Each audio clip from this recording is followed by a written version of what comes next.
Okay, back with the Ausgel Ultra Elites. I've grown 2000 for 2 hours and then run them through the sorter, and the results are as shown.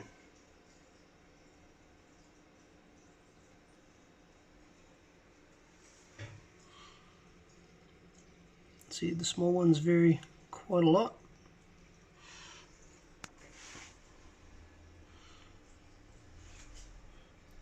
Majority 7.2 to 7.4 millimeter,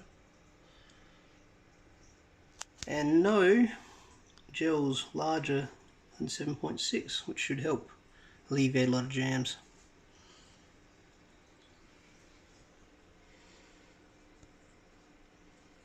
It will be interesting to compare these to the original Ultras later on, once they're done growing.